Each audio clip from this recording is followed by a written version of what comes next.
James Ford, who went on to become the chaplain in the U.S. House of Representatives. Jane Pauley had a remarkable interview in the last 24 hours. She met with the family of Jeremy Glick, who was on United Flight 93, the one that was scheduled to go from Newark to San Francisco. It now seems quite clear that when it turned around and headed back toward Washington, D.C., that several people on board, it does appear, wrestled or fought with the hijackers on board and forced the plane into the ground, killing all on board before it could get to the nation's capital. Jane Pauley now with the family members of Jeremy Glick. Do you believe in fate? I do. Do you believe your husband was fated to be on that plane? I do. He was scheduled to fly out on an earlier flight the day prior. I think just with, you know, all of the badness that's been going on, that, you know, God or some higher power knew that Jeremy had strength to somehow stop some of the bad that was going on. I believe that. I believe that Jeremy was meant for a higher purpose. What if he hadn't been on that plane? I'm not asking that. I'm not asking that. I'm not going there. He was, you know. Wherever that doomed plane was heading that Tuesday morning, it never got there with its payload of jet fuel and 45 innocent people. And evidence strongly indicates Americans owe a debt of gratitude to the citizen heroes aboard Flight 93. One of them was 31-year-old Jeremy Glick, the middle son of Joan and Lloyd Glick of Hewitt, New Jersey. The entire family, including a brother who joined us by phone from Tokyo, wanted to tell us the story of his life and his heroic death as a keepsake for his baby daughter, born only 12 weeks ago. The story began with a phone call Tuesday morning. His father-in-law answered the phone at his home in New York's Catskill Mountains, where his daughter Liz and granddaughter Emmy were visiting. We had received a call from Jeremy as he was boarding the plane at 7 in the morning, 7:30, to say good morning to Liz or goodbye to Liz. And the baby had been up all night, and so we let Lizzie sleep. So it was a 45-second call, have a good trip. And we went about our business. Lizzie was sleeping. Jeremy Glick had been booked on United Flight 93 out of Newark, bound for San Francisco. The plane departed on schedule, 8 a.m. Breakfast was served 38 passengers by 5 attendants. They settled in for the 5.5-hour flight, not knowing what the rest of us were watching in horror. My son called from Westchester, said, turn the TV on. I turned the TV on, and the crashes were occurring. And I just had a gut feeling that Jeremy's up in the air, but hopefully he's gone. And Liz was up now, and the news was going on. And I was like turning TVs off. I didn't want Lizzie to worry that something was going on. I think she knew, and maybe she didn't want me to worry. And then the phone rings at about 9:45, and it's Jeremy. My wife picked up the phone, and we said, oh, Jeremy, thank God, we're so worried. And he said, it's bad news. And he said, let me talk to Liz, and that's when they started talking. Liz, do you know what time in the flight you got the call? He had said, you know, they had been up for about an hour, and there were some, you know, very bad men that had come onto the plane. I'm not sure if how long how long they had been up before the plane was hijacked. But he said that the men had a bomb and they had a knife. He said that they were Arabic-looking men. I think he said that they were wearing red headbands. You know, was the description. He said that there were 3 of them. Very surprised that these people could have boarded the plane. Did he say that they were flying the plane? He didn't say anything. I asked him if the pilots had been in contact with them to tell them what was going on, and he said that no contact had been made by the pilots. It seemed that the men had taken over the plane and had moved everyone to the back of the plane and kind of left him there. Jeremy told her he was calling from a plane airphone. Their conversation, Liz says, lasted for more than 20 minutes. So he was free to talk with you, or was he trying to speak to you surreptitiously? He was free to talk to me. I was a little bit, I think, surprised by, you know, the air of what, you know, the aura of what was going on the plane. I was surprised by how calm it seemed in the background. I didn't hear any screaming. I didn't hear any noises. I didn't hear any commotion. It almost didn't make sense to me, you know, that such a terrible thing could be happening, yet what I was hearing in the background and in his voice was not, you know, as bad as what was really happening on that flight.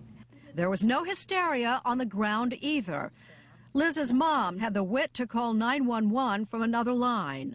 Authorities patched into Jeremy's call from the sky. We ran and got the cell phone and dialed 911 and tried to get a link where Lizzie was talking to Jeremy and Joanne was talking to the state police, and questions were going back and forth. Who exactly was on the other end of the phone? The New York State Trooper Barrack, I'm not sure, maybe in Kingston, New York or something like that, where the 911 call routed. Were they asking Jeremy questions too? They were listening. They had not been able to, I had heard them tap in, but they were not able to ask questions. He said there was a bomb. Yeah. Did he say what the bomb looked like? It was something with a red tag around it. He was confused by it. I mean, it doesn't really make sense to me, but there was something on it with a red something, a box with something red around it, a bow or something like that. Did he seem to believe that it was, in fact, a bomb? Yeah. Mm-hmm. Did he ask you about the World Trade Center, or did you bring it up? He asked me. I remember I was standing in the living room. It was actually right in front of me on the television. And he said, "Liz, I need to know something." One of the other passengers had talked to their spouse, and he had said that they were crashing planes into the World Trade Center. And was this true? And I hesitated for a moment. Because he's in the air, do I want to tell him something so horrible? What is he going to do with this information? Is he going to go into a panic?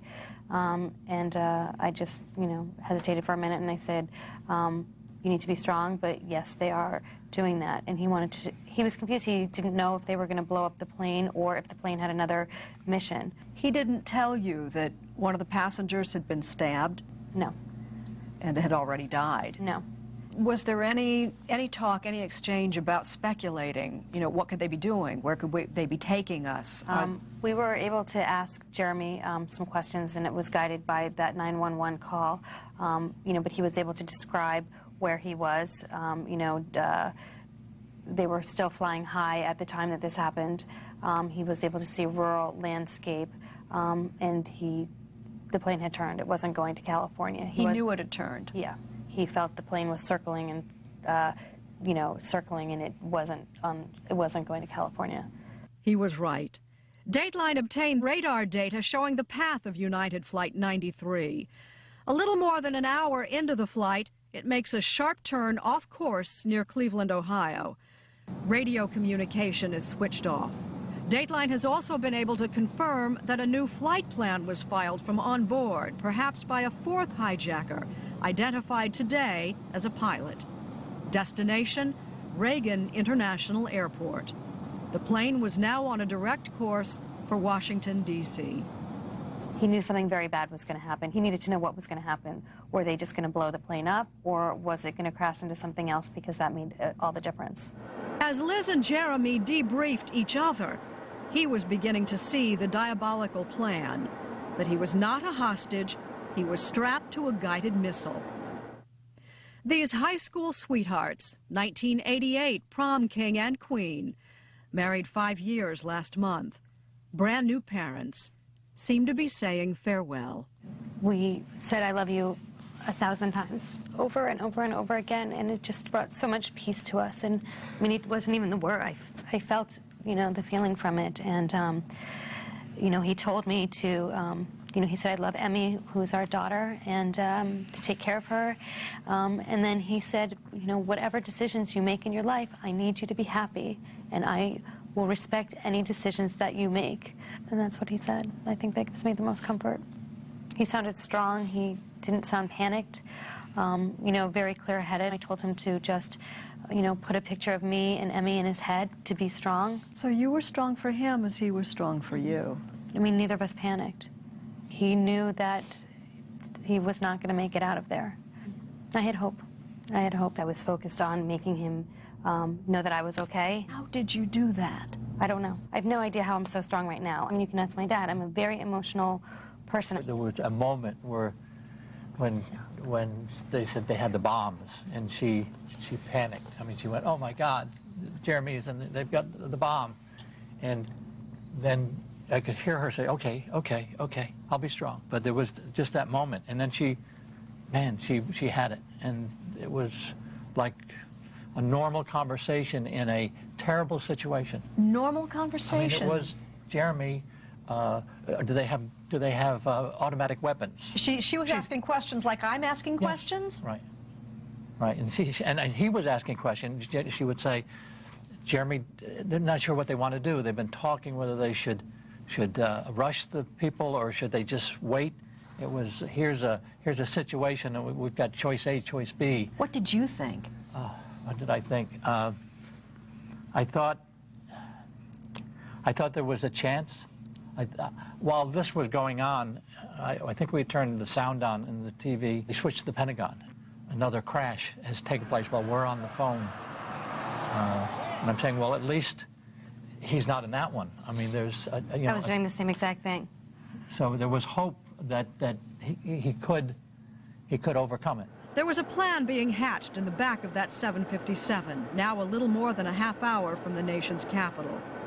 It was a suicide mission in a way, but not to take lives, but to save them.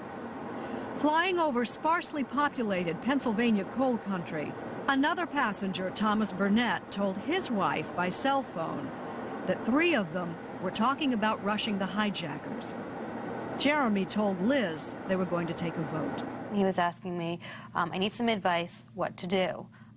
Should we, you know, we're talking about attacking these men, what should I do? And, you know, I was scared about giving him the wrong, you know, information. I didn't want to do something wrong and have something terrible happen. And, you know, so I asked him if they were armed, and he said he had seen knives, and but there were no guns. And then, you know, I finally just decided, gut instinct, that, honey, you need to do it. And then, you know, and then he joked. He's like, okay, I have my butter knife from breakfast, you know, which is totally like Jeremy. And then he said to me, you know, I'm going to leave the phone here. Stay on the line. I'll be back. And then I gave the phone to my dad because I didn't want to hear what had happened. And I just prayed. I just sat there and prayed. That this son, husband, father, brother, and friend would rise to the occasion comes as no surprise to the people who watched him grow up.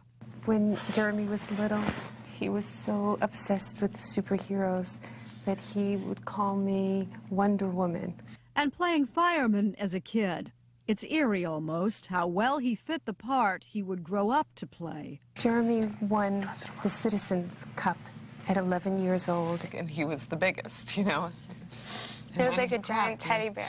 You just fell into his arms and wanted to see that forever. He was a big guy, and he liked big guy things. But nobody knew he was in harm's way Tuesday morning. In fact, even when told he was in the plane, his mother was absolutely certain he wasn't, not knowing he delayed his business trip.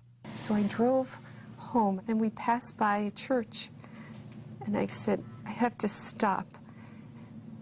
And I stopped and opened the doors to the church, and all of a sudden organ music was playing, and in my heart I knew he had died. 16-year-old Joanna, the youngest of 6 children, is the one who had to tell Jonah, the oldest brother. Jonah, can you hear us? Hello? Can you hear me? Yes, we can. Jonah lives in Tokyo now, and because airports are closed, he's still stranded there. Our telephone hookup was their first contact. Say hi to your mom and your whole family. Hi, everyone. Hi, Jonah. Hi. Jonah. Are you okay? Yeah. Hi, Jonah, it's Liz. I can't wait to see you. We sat and talked for almost 3 hours, sharing a lot of good memories, and of course, some tears. I have so much to say, but I just, I'm really happy to have Jeremy as my brother. And